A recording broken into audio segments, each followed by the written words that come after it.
As someone who lives in Germany for quite a long time now and who have attended First Pride in Belgrade in 2001, which didn't end well, as many other prides later on didn't, I still can't believe that we have to tackle this problem of hate speech and violence against LGBT people in Western Balkans in 2020. Despite some progress, once in a while it feels like there's hardly any progress made. Every second gay person in Serbia, for example, has experienced some violence at least once in his or her life. That's what studies suggest, and the numbers are probably even worse because not many people feel safe to talk about these experiences. Hate speech or hatred on digital platforms is blooming, at least here in the Balkans. Anyone can express opinion and stay anonymous, meaning the battle against hatred, physical or verbal, needs support from the authorities and social media giants. But as we know, in reality, not much has been done. But let's see what kind of experience, opinions and suggestions on this matter have our BNMF guests. Ajdin Fejzić, who we already introduced, from Bosnia, YouTuber, Kristina Kastelec. Hi Kristina, and Jonah was with us anyway, so you know who Jonah is in the meantime. Kristina, I was totally appalled, if I may say, while reading one of your personal stories. Honestly, I don't even know how to put it in one sentence, so I will kindly ask you to share, but also to warn our audience that what you're probably about to say can be disturbing to some people, maybe even too graphic. However, such stories need to be told. So, Kristina, what you experienced is beyond hate speech, right? Yes, thank you for the introduction. Yes, I was a victim of corrective rape when I was 13 years old. A boy who I thought as a friend, who was 2 years older than me, sexually assaulted me because I'm a lesbian. And he wanted to cure me from my homosexuality. So, yeah, that was a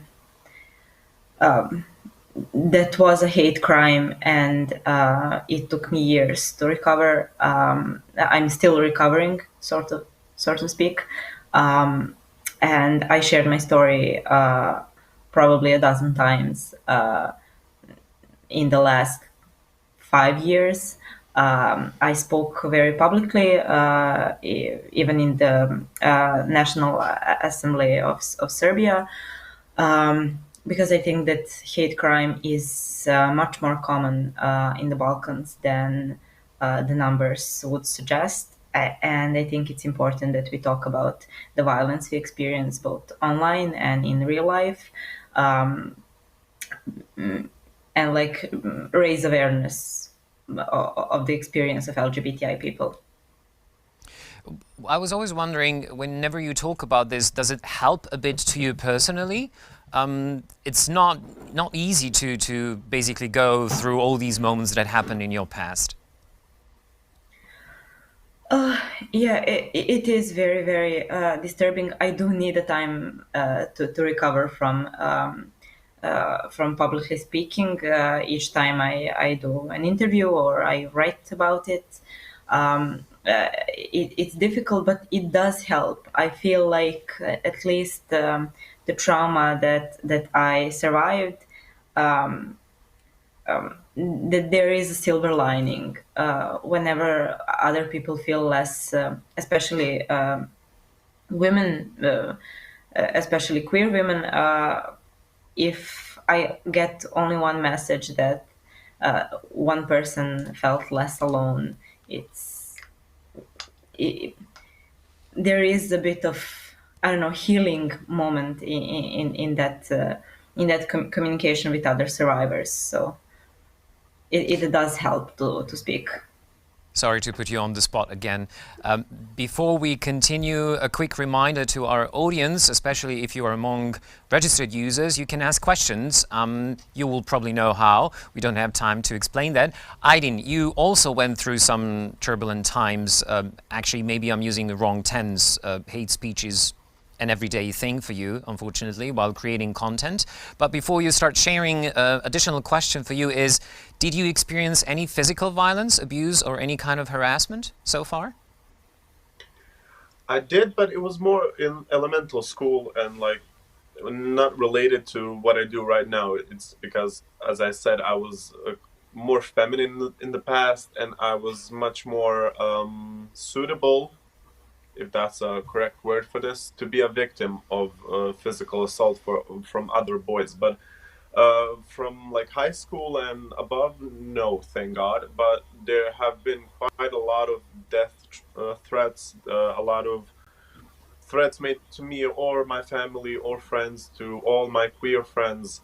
And yeah, as you said, the hate speech and verbal assault is like a daily thing for me. But it is what comes with all the battle that I presume all of these beautiful people do, you know. And Kristina, I have to say that I am very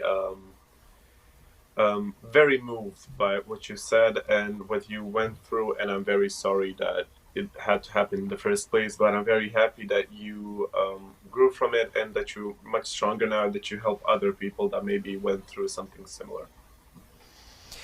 Since this is turning since this is kind of turning into one of our group therapies, I also feel moved, as you can probably see. Jonah, what's your story in the Netherlands? Yeah, you know, I consider myself, as I said before, extremely lucky that I was, by chance, was born in the Netherlands. In the sense that it is diversity is a part of, and talking about diversity is part of this society. However, it is not all, unfortunately, not all rainbows and glitter here either.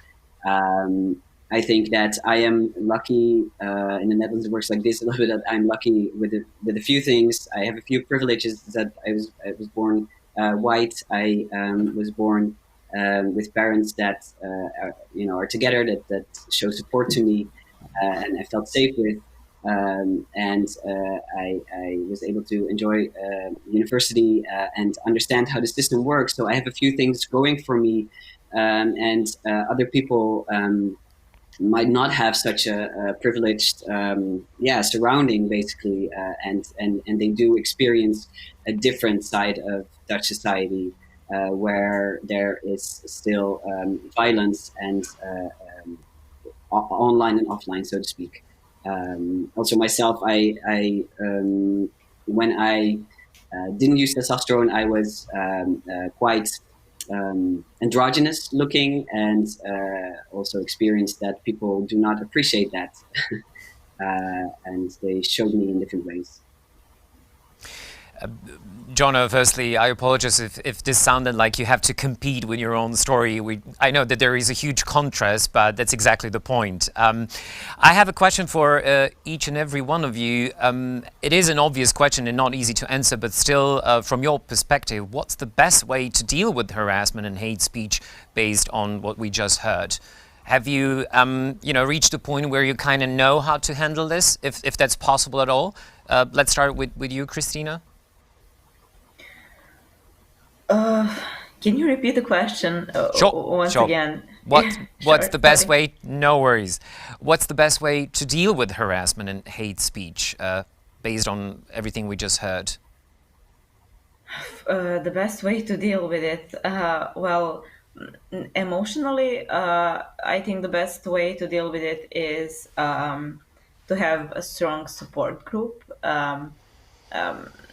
I mean, I'm lucky that I have friends and online and offline who are really they're defending me, they're supporting me. I have a strong support system in my life, but there is also I think that we should find a way to report the discrimination and threats and online and offline harassment. I know that NGOs are not doing really the best job they can, and are the countries we live in here in the Balkans especially are not doing their job.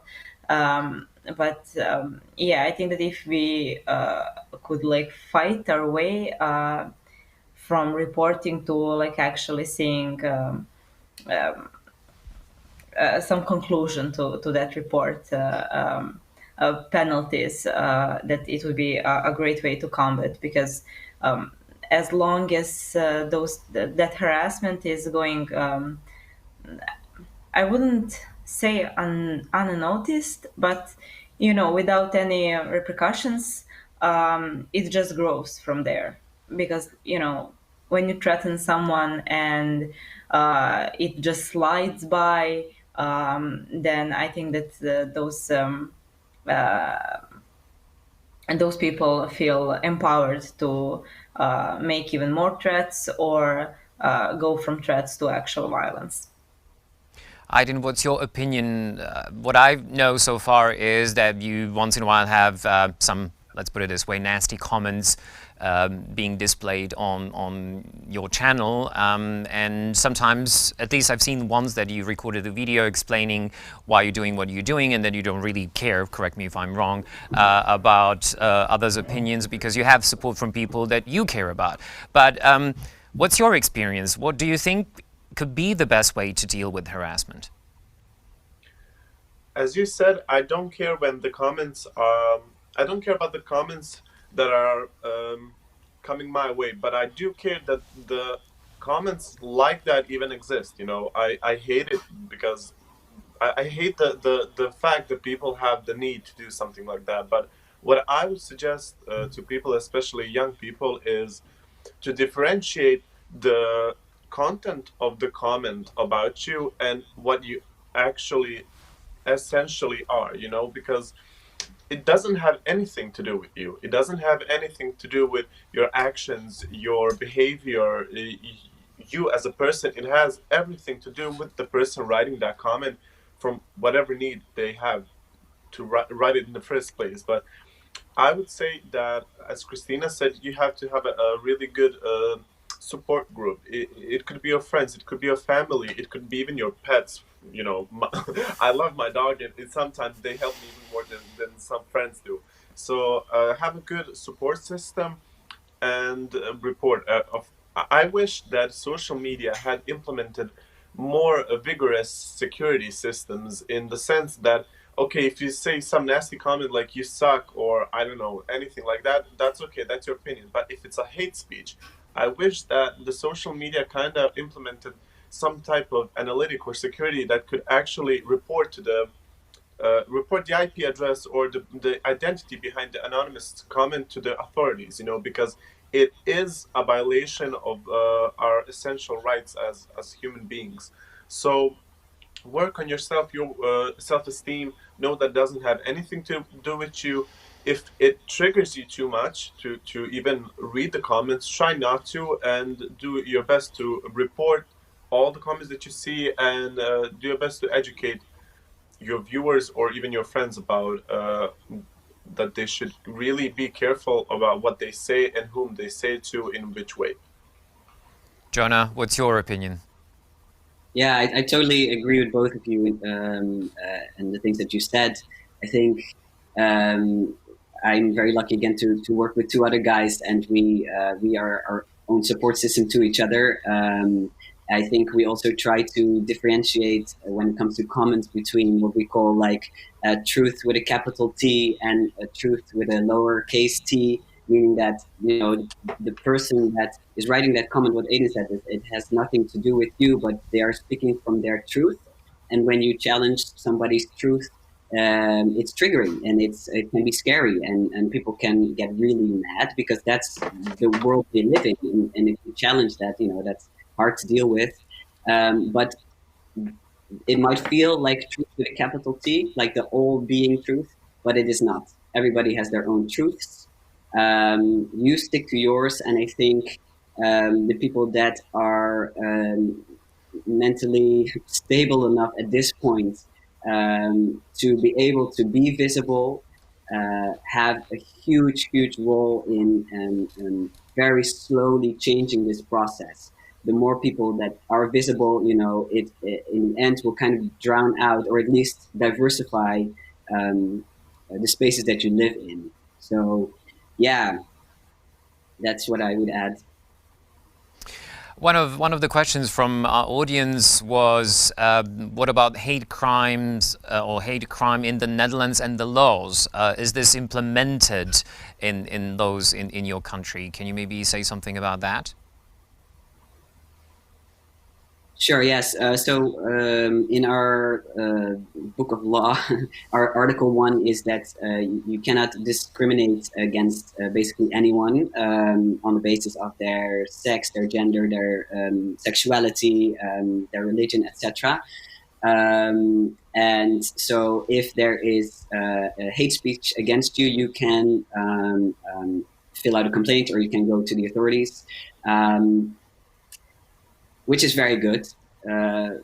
However, in reality, it is still difficult to get to a space of, penalties because everything has to be proven. There was a recent case here on the topic of racism where a fellow activist of ours, had live streamed an event, and she got a lot of awful hate speech on the basis of her race. And her friends collected the hate speeches. There was about, I believe, 8,000 different comments, and brought them to the authorities. And so they had literal proof and names and dates of when this happened. And it took 2 years to get to the end of the lawsuit, but she, quote unquote, won, and the people that were able to be traced got penalties. So if you have a lot of stamina, things can be done here.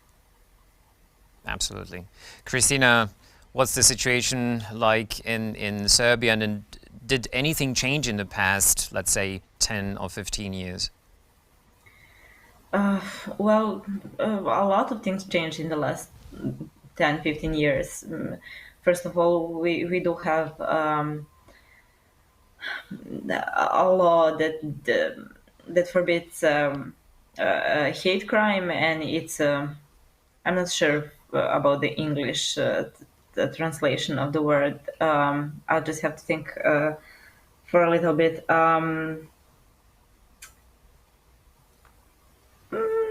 Say it in Serbian. Otežavajuća okolnost. Ooh, good one. That's a good one. Yeah, it's a really good one. Can't help you, sorry. Yeah. Well, I also have to think about it now. What kind of circumstances? Yeah, heavy. Well, try to describe a bit if you really want to elaborate. Basically, things that make it much harder. Yeah. Yeah. Let's put it that way. If you beat somebody up and that person is gay, and it's and you do it because the person is gay, you get like an extra month or two in the prison or something like that. So yeah, we have that. And I think that people are feeling there are a lot more LGBT organizations. There are the social media, of course. I think that a lot of people feel more support. They feel more support to actually report the hate crime or discrimination or harassment or violence. But it's still horrible. I mean, if we speak in the terms of online harassment, the one thing that people who do harass, especially LGBT people online, they figured out that the police can actually do something only if the threats are direct, like I am going to kill you. So they started rephrasing that to somebody should kill you. So they're threatening you, you feel completely unsafe. They even leak your address or something where you work, and there is nothing the police can do because it's not a direct threat. It's just a comment. And I don't know. I don't have any trust in the system, and I find it very, very difficult to actually make myself go to the police or send or report anything. So I just use the social media, the power of social media to spread awareness, and that's it. Ajdin, a few words on the circumstances in Bosnia. Well, Bosnia has always been on the lowest level of support system when it comes to, in general, queer people. I think it's kind of on the level of like Bosnia, Serbia, and then Croatia, because Croatia is like the only country right now that actually does something to implement gay marriage or anything even close. Like right now it's like a gay community, but it's not gay marriage. So yeah, but Bosnia is awful. It's quite awful because as Kristina said, even if you don't necessarily say I will kill you, if you invite someone to violence as such, that's a hate crime in of itself, and it could be reported. But when it comes to queer people, our authorities kind of even make a laugh out of it, because I had a situation when I started doing all of this makeup on myself and all of these things on like social media. I got a death threat, you know, and it was quite a serious thing. And I contacted the authorities, explained it to them why I got it in the first place. And literally the officer just laughed over the phone and said, "It's your fault. Why are you doing makeup? You're a boy," you know, and that's insane. That guy should actually lose his license. But we do not have specific laws implemented, maybe on paper, just so it can be on paper, so we get some kind of recognition from like bigger, more important countries when it comes to that. But when it comes to manifesting it or doing something about it, there's nothing that can be done, because authorities won't even try to find your stolen phone, let alone try to make the guy that had a hate crime comment on your social media or even gave a death threat to you because something that's queer related, it won't be done. Nothing will be done, basically. After hearing you all, I kind of have impression that we still live in times where we have to take things into our hands and pick up the fight. But I was wondering what else can be done. What about schools, media, other organizations? Because somehow, you know, all LGBT people hope that at some point we will reach circumstances where there's more tolerance and acceptance. So is there anything else we can do? Jonah? Yeah, there's so much I didn't, that we can do. Okay, Jonah, you go ahead. No, please. I'm listening to you guys, and I really, not to be cheesy or anything, I have so much respect for what you guys do. It's a completely different situation here. I had a partner in Poland, so I know a little bit from the situation there, and we try to do some work there, and it feels impossible. The only perspective I can bring in this case is that, you know, here it felt impossible in the 70s for at that point, you know, gay people to start being visible and active.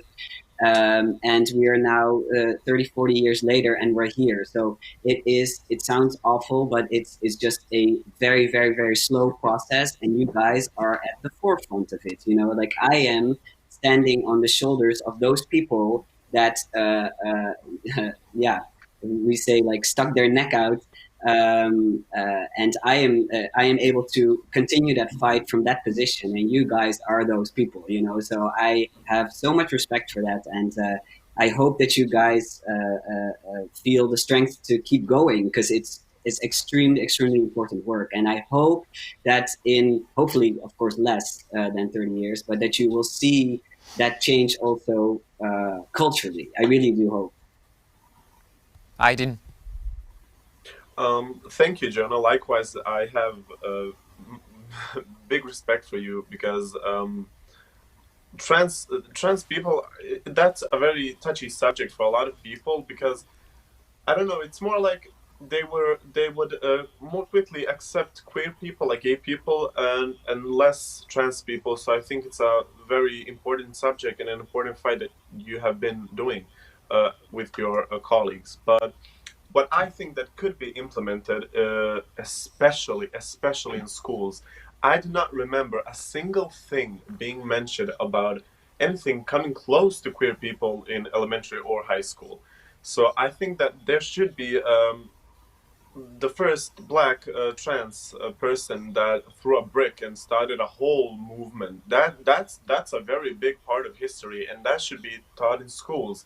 I don't know if in the Netherlands it's different, but here no mention at all. So from the beginning, from the get-go, people that are going from elementary through high school and faculty and whatnot, they do not have any single background on queer people and what battles they've been doing to make such a big movement and change things. And as Jonah said, I really do hope that in a decade at least, it will be somewhat different than it is now. And I have been noticing the changes just from my part in doing like makeup on boys. But in the last 5 years, our queer people, let's say that, from Bosnia and Balkans generally, they've had enough. They've had quite enough, and they've been clenching their fists. They've been doing so many movements, so many educational systems. We have one in Tuzlan Open Center, let's call it that. We have one in Sarajevo. We have so many that are actual, like, legitimate agencies that are educating people on what background we come from and what we have to deal with. So like, school system is probably the most important one, because that's where so many of us grew up in, and that's where we get our ideas and our thoughts and opinions. Mm-hmm. So implementing this into school program maybe would be one of the options. Kristina, would you like to contribute to this question as well? Yeah, I think that like sex education in schools would be a great place to start. I mean, because it is an important subject, but also I think that starting from that, we can educate kids in school not only about like homosexuality or trans people. I think that we don't nurture the culture of human rights. I don't know how else to explain it. I think that in schools we not only I mean, at least in Serbia, but I think that in Bosnia it's a similar situation. It's not that we that in schools that it isn't even mentioned homosexuality. It's actually mentioned as a disease, as a mental illness, and by professors. So not only does the queer kids feel completely I don't know, I mean, horrible, but it also gives a wind beneath the wings of hate and discrimination and harassment, because you have an authority figure who tells you, well, being gay is an illness, being trans is an illness, and it's okay to pick on those kids. So yeah, maybe even if we could have a subject in schools that would be like human rights and what does it mean to be different, and how to treat people who are different than us in any other way. So, you know, it starts from homes and it starts from schools, and then it just builds on it. So what we learn in our homes, what we watch on TV, what we hear our parents say, and what we learn in school, and what we hear in school is how we actually, like, you know, it builds the way we see and other people and how we treat them. So, you know, we have to start somewhere. So maybe it would be the best that we start from the beginning. Before we end this discussion, I would like to ask you, but really, really quickly, on the question we got from an audience, did you all have support from your families and friends, and how is this important for queer people? Jonah, would you like to start? Support is extremely important for queer people. When you indeed, as Kristina said, like grow up and you feel different than others or than what you see around you, that's extremely alienating. So having support and people telling you like you belong, you're okay, is very, very important. I am very lucky with my family that it was, of course, it's a growing process. We had to go through it together. There was a lot of talking involved. But I have felt loved by my family. That's my core family. That's what I'm very thankful for, and that also harnessed me to opinions of others around me that weren't so nice. So yeah, support is very important. Ajdin? Yeah, it's extremely important to have support from your family or your friends. I mean, family can be your select people, the people that you select to be your family doesn't have anything to do with blood. But when it comes to me, I had full support from my mother, as I always have. My father had quite a bit of difficulties dealing with it, and still has, he still says to me that he doesn't like that I do makeup on myself, but it's quite a different story than it was on the beginning. But my friends always supported it, and they always said that it's a great thing that I'm doing. So I'm very lucky. Kristina? Yeah, well, I do have support from both my family and my friends. And the only thing that my parents and my family, they're not really thrilled about me going public and talking about my life, because they think that it's gonna lead to, me being attacked on the streets. So they always have that fear. It's great that you're open and we support you and we love you, but we don't want you to get hurt. So there's that. And my friends, I mean, from high school till now, I think I even lost some friends over me being gay. It wasn't said to me openly, but the behavior, the things they said, it's pretty clear that my homosexuality was the breaking point. So I'm really blessed that now I have most amazing people around me. They're the biggest support that I could possibly have. And even in our tattoo studio, we are completely open. We are a safe place for everyone, especially women and queer people. So yeah, that's really I'm happy right now in my life. Wish we had more time, but unfortunately we don't. Thank you, Kristina, Jonah, and Ajdin, for your contribution and strength to share your personal stories.